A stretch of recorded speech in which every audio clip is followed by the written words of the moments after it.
7 nasihat tentang ikhlas.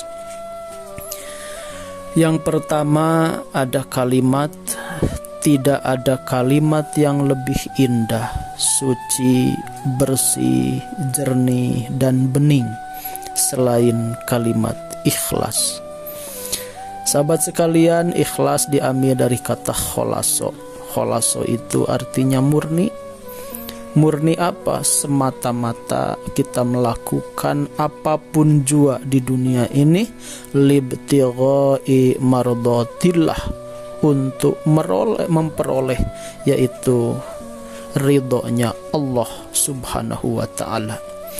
Kita bekerja untuk meraih ridho Allah karena Allah menyuruh kita untuk mencari nafkah. Kita ibadah semata-mata hanya karena Allah, bukan karena mertua, bukan karena tetangga, bukan karena pasangan kita, bukan karena atasan kita, semata-mata untuk mencari ridho Allah Subhanahu wa ta'ala. Sama saum pun, jangan sampai karena saum ya orang lain saum masa kita tidak saum, nah itu sudah salah kaprah. Maka luruskan niat kita bahwa saum kita, tilawah kita, tarawih kita, dan semua amal kebaikan semata-mata hanya untuk meraih ridhonya Allah Subhanahu wa ta'ala. Nasihat yang kedua, salah satu cara untuk tetap sehat lahir batin adalah dengan cara menerima kenyataan dengan keikhlasan. Kalimat ini memberi pesan kepada kita bahwa untuk sehat lahir, yaitu kesehatan fisik kita, batin, kesehatan mental kita, maka tidak ada pilihan kecuali harus ikhlas menerima kenyataan. Kita kaya ikhlas, mudah-mudahan dengan kekayaan kita jadi banyak amalan. Tetapi yang sulit itu ketika miskin, itu harus ikhlas, karena dengan miskin kita jadi tawadhu, karena miskin kita bisa jadi banyak amal sabar ya. Jadi kaya kita syukur, miskin kita sabar. Bukankah syukur dan sabar dua-duanya juga baik? Maka terima dengan ikhlas ya. Kita untung syukur, kita buntung sabar, dua-duanya baik. Terima saja dengan ikhlas ya. Semua apapun yang Allah takdirkan kepada kita, maka terima. Nah, dengan menerima itulah tiba-tiba kita punya rasa syukur di hati. Kalau ada rasa syukur di hati, maka insya Allah akan mengejawantah jadi wasilah kesehatan badan, kesehatan mental.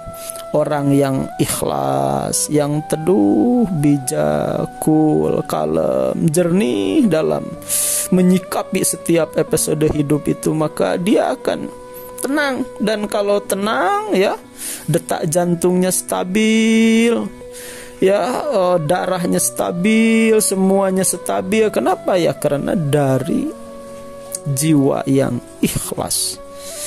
Itu nasihat kedua. Nasihat ketiga, ikhlas itu bukan melepaskan sesuatu dengan air mata, tapi merelakan sesuatu dengan senyuman. Maksudnya pembuktian ikhlas itu melepas segala sesuatu dengan senyum. Tapi kalau masih ada air mata, ada masalah dengan hati kita. Suatu ketika kita hilang uang, maka senyum, alhamdulillah ya Allah, yang hilang uang bukan tangan ya. Alhamdulillah ya Allah, saya barusan terpeleset dan qadarullah sekarang ya kesleo. Alhamdulillah, mudah-mudahan jadi kiparat dosa saya. Alhamdulillah tidak sampai fatal. Jadi terima segala sesuatu dengan ikhlas ya. Karena ikhlas itu melepas, bukan melepaskan dengan air mata, tetapi merelakan sesuatu dengan senyuman. Yang nomor keempat, ikhlas itu sulit, tapi hidup tanpa ikhlas jauh lebih sulit. Ini nasihat keempat. Ikhlas itu sulit, betul. Untuk ikhlas kita tadi antara untung dan buntung ternyata buntung, itu sulit untuk ikhlas. Antara kaya dan miskin ternyata kita ditakdirkan miskin, itu sulit untuk ikhlas. Di antara kita misalnya sukses dan gagal, itu sulit untuk menerima gagal.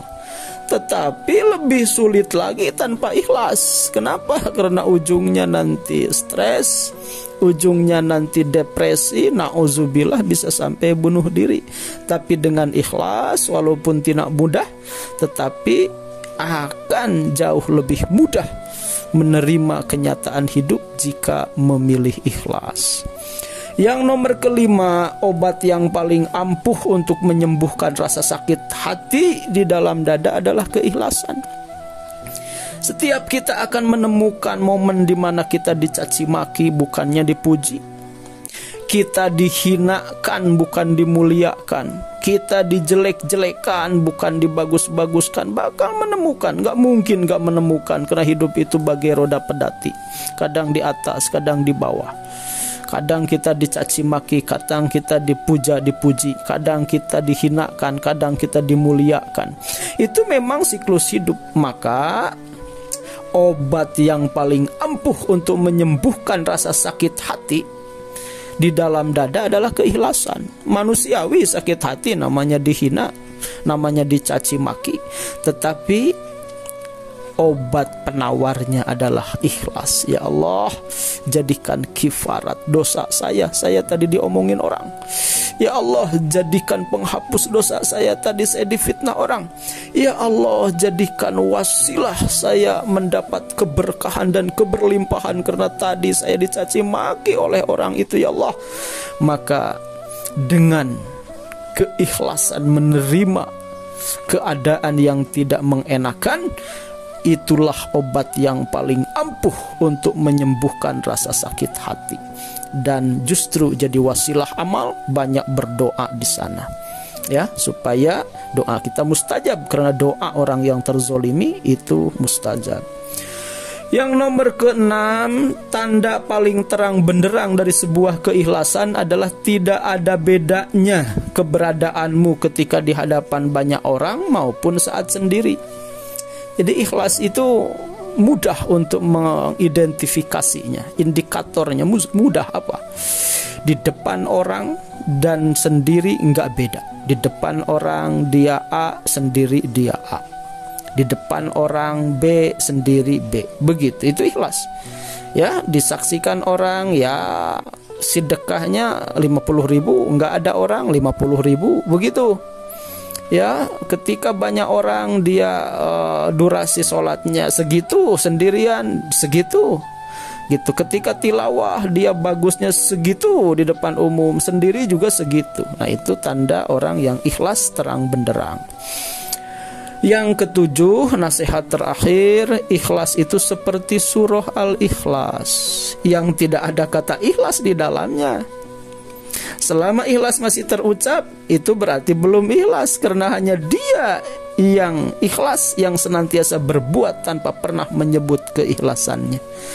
Ini nasihat terakhir ini memberi pelajaran kepada kita, hati-hati dengan kalimat saya ikhlas kok, demi Allah saya ikhlas. Nah, itu tidak perlu, karena justru menunjukkan tidak ikhlas. Kalau meyakinkan orang bahwa kita ikhlas, berarti kita tidak ikhlas.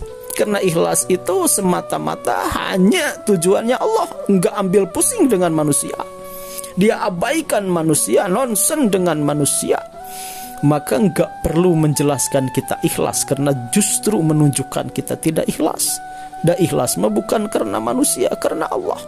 Mau oleh manusia dijelekan, diburuk sangkakan dan lain sebagainya, biarkan saja. Karena Allah yang maha menggenggam hati, ada saatnya nanti yang membolak-balikan hati itu.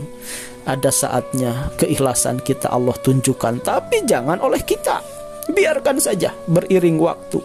Ada takdir Allah, ada kuasa Allah, ada sunatullah. Beriring waktu nanti akan kelihatan mana yang ikhlas, mana yang tidak. Itulah 7 nasihat tentang ikhlas yang berbicara baik, yang menyimak baik, ada yang lebih baik, yang melaksanakan 7 nasihat barusan. Kita akhiri kultum kita dengan doa, ya Allah, jadikan puasa tahun ini jadi wasilah kemudahan ikhtiar, keberlimpahan harta, keberkahan rizki, yang dengan semua itu jadi wasilah kami bisa membahagiakan orang tua, bisa banyak berbagi dengan sesama, dan banyak infak, sedekah, zakat, dan wakaf.